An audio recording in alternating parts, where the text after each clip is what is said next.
when you destroy the sanctity of the family, eventually you will get to a society. That's the first domino, sanctity of the family. What's the last domino? This ayah. Assalamu alaikum. Before you begin this video, just quickly wanted to let you know that so much of the work on the Quran has been completed on Bayyinah TV. I want you to enjoy systematically studying the Quran from the beginning all the way to the end in brief and then in great detail. And to do that, I'd like for you to sign up on BayyinahTV.com. And once you appreciate what's going on in Bayyinah TV, I want you to become an ambassador for it and share that subscription with friends and family and give it as a gift also. Thank you. السلام عليكم ورحمة الله تعالى وبركاته. الحمد لله رب العالمين والصلاة والسلام على سيد الأنبياء والمرسلين وعلى آله وصحبه أجمعين. أما بعد فأعوذ بالله من الشيطان الرجيم. لا يكلف الله نفسا إلا ما آتاها سيجعل الله بعد عسر يسرا. ربي اشرح لي صدري ويسر لي أمري واحلل عقدة من لساني يفقهوا قولي آمين يا رب العالمين. So now I'm going to talk to you quickly about two dimensions of ما آتاها. This phrase that Allah does not place a burden except whatever He gave them, except with whatever He gave them and within whatever He gave them. So let me explain this by way of an analogy, so this abstract idea will become easier to understand. Think of a student who's super smart, doesn't even have to do any homework. He can get easily 100 on the exam. Okay, if he spent 5 minutes studying, he can get 100 on the exam. But this kid gets a 90 on the test. Another student, mathematics was not in his genes.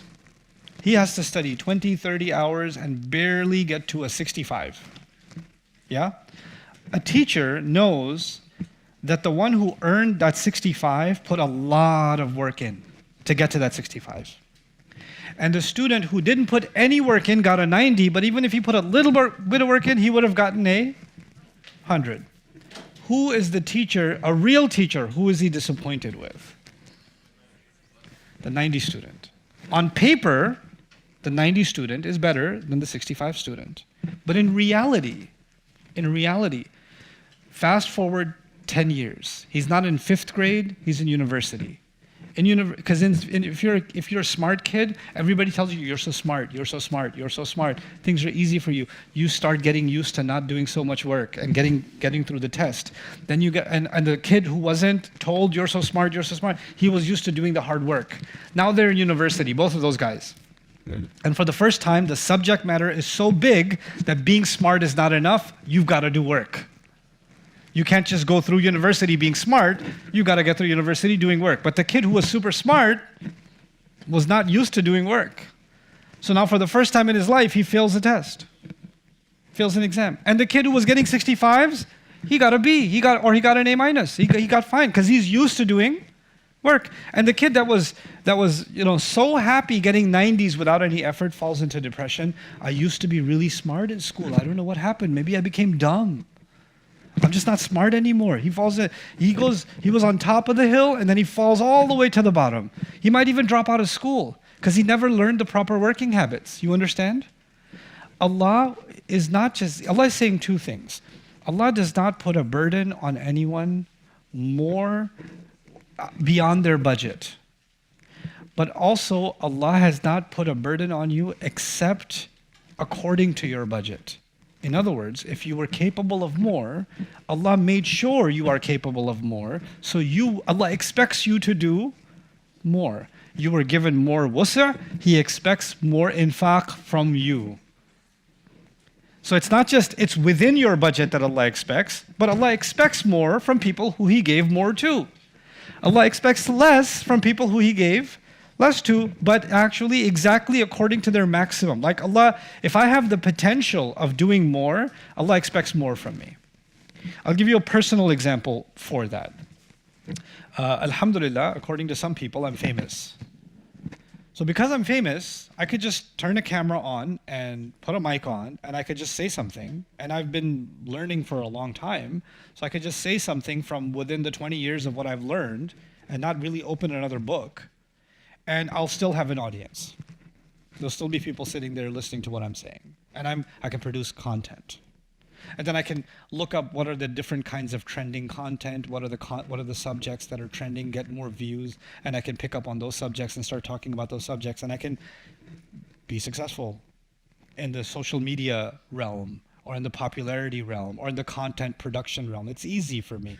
I have tons of experience speaking. I have tons of things I can talk about. I can just run my mouth all day, start a podcast, do whatever, right? Or I could just sit back and say, Allah has given me this opportunity. Allah has given me the resources. Allah has given me people in my life. And He's given me an opportunity to serve His book. And I know I'm capable of studying it more than I ever have before. And I know I have a capability of connecting people that are studying the book and getting more extraction out of the endless treasure of the Quran than maybe Allah has given other people that opportunity. He's given me more of that opportunity, right? So now I need to decide whether I'm just going to put a camera on and do my minimum. Nobody will know. Or am I going to just, do more study now than I've ever done in my life? And do more work now than I've ever done in my life? Because in my mind, if Allah gave me the opportunity, He expects me to live up to the vastness of the opportunity.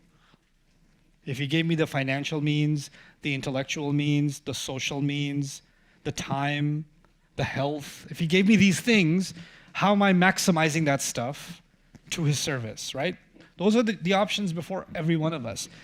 With that in mind, in the context of this surah, what is Allah actually saying to a man who makes more money?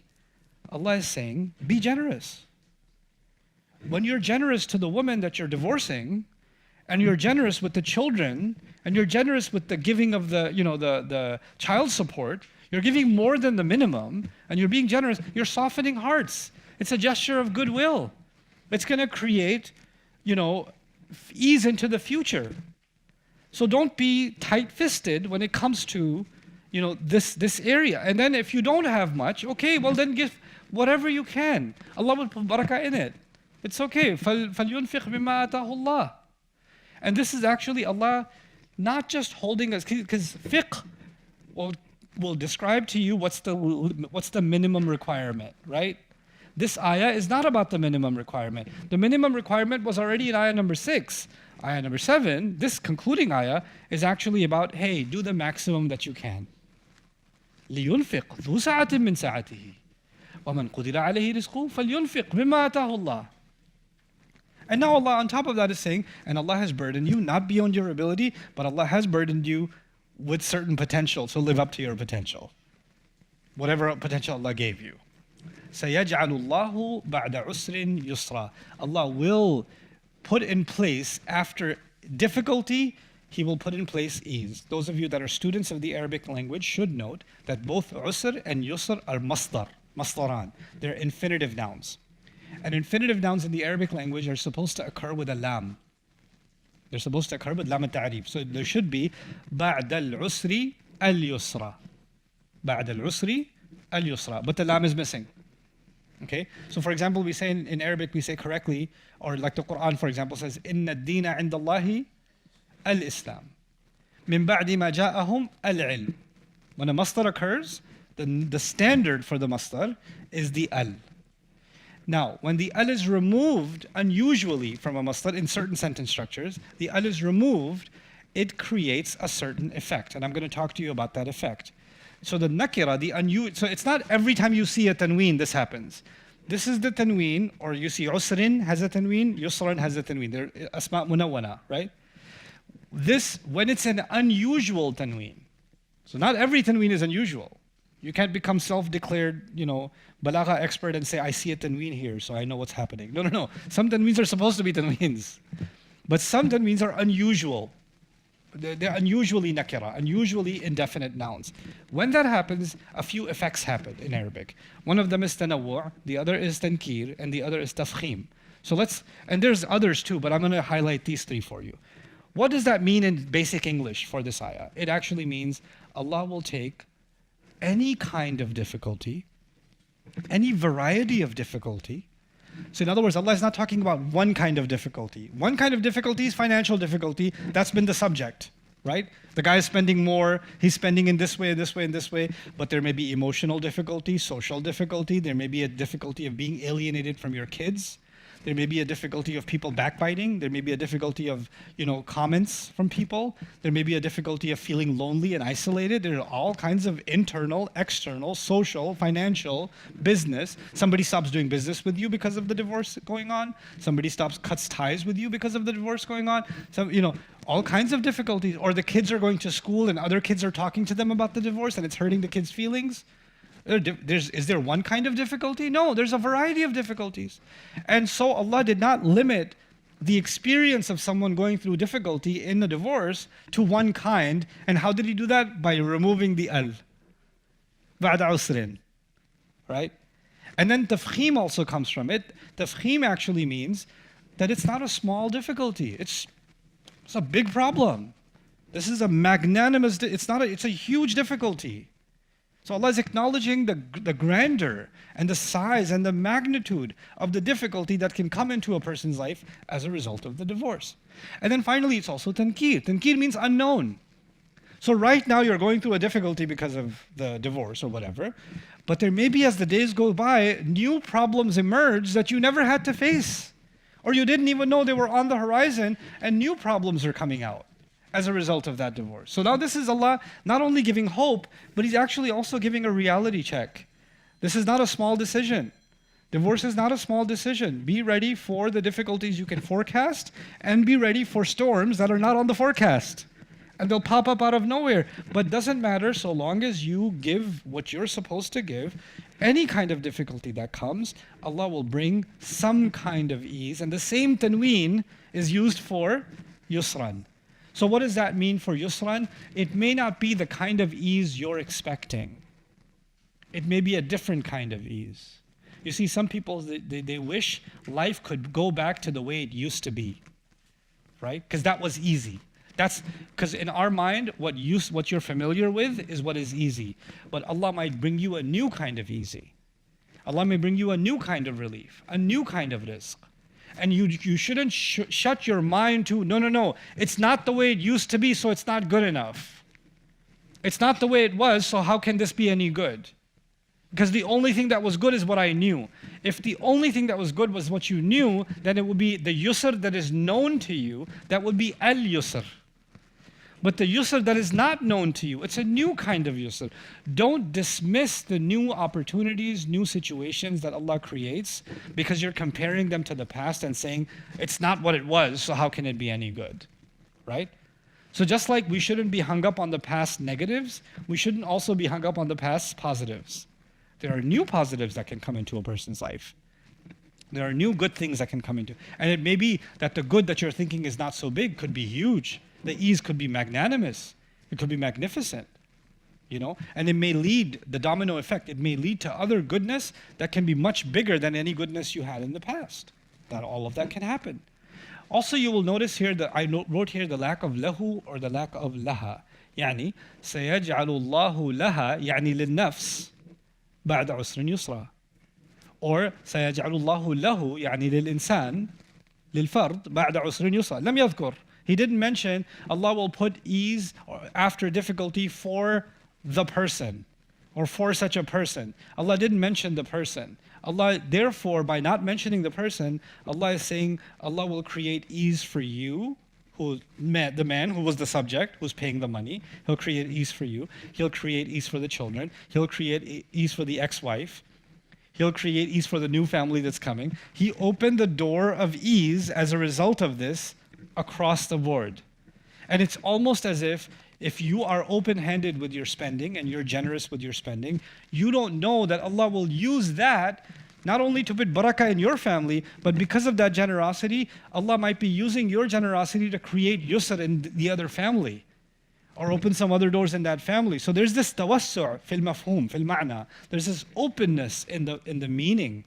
And it's so cool that this ayah began with dhu sa'a. Like the one who has more vastness should give out of more vastness. And by the end of it, you see the vastness of Allah's mercy opening up. The vastness of the ease that's opening up. So there's a sa'a from you and there's a sa'a from Allah. The last comment I'll make about this ayah is about the meaning of the word sa'a. Sa'a is used, the one who has more should give more, right? But sa'a literally means expanse. An expanse could be maddi, but it can also be qalbi. meaning a person is open-hearted. A person is not speaking with, you can give somebody money, but you can give it with a look on your face.